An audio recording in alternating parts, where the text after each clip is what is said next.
watching the History Fella channel. In today's video we're looking at George Washington. George Washington was an American military officer, statesman and founding father who served as the first president of the United States from 1789 to 1797.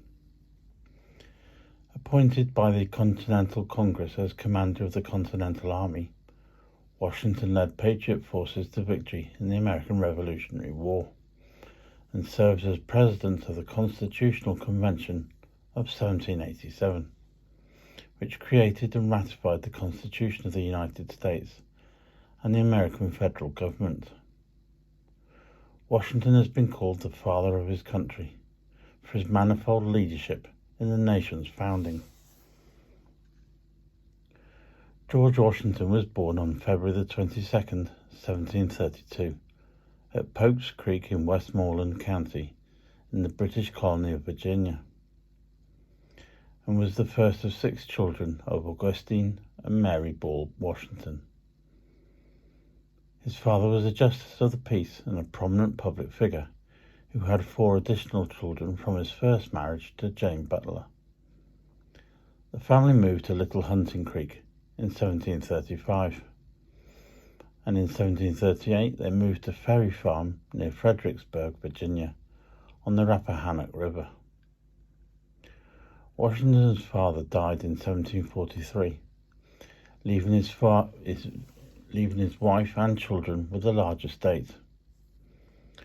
Washington inherited Ferry Farm and several other properties, but he was not yet old enough to manage them. He was sent to live with his half-brother, Lawrence Washington, who was a successful planter and politician.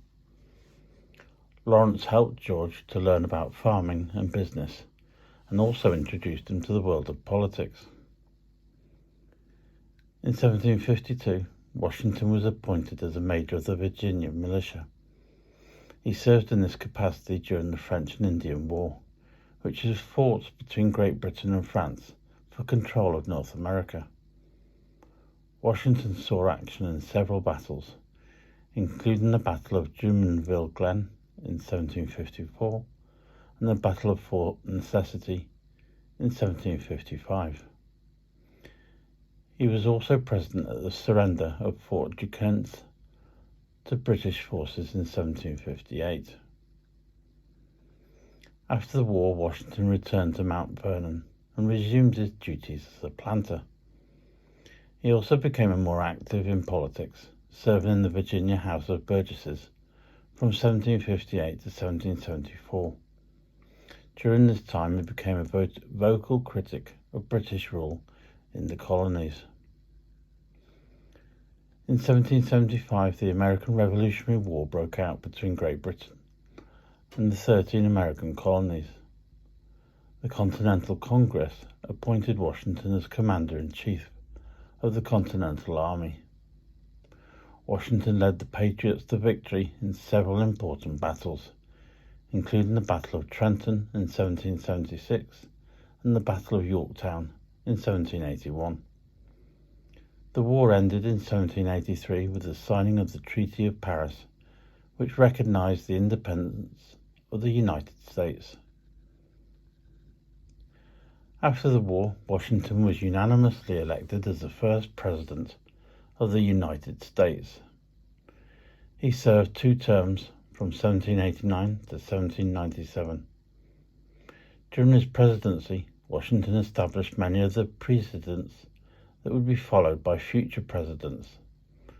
He also helped to create a strong national government and to promote economic growth. Washington retired from public life after his second term as president, though. He returned to Mount Vernon, where he died on December the 14th, 1799. He was buried at Mount Vernon, and his tomb is a popular tourist destination today. George Washington is considered one of the most important figures in American history. He was a brilliant military leader, a skilled politician, and a dedicated statesman. He is also remembered as a man of great integrity and honour. Washington's legacy continues to inspire Americans today.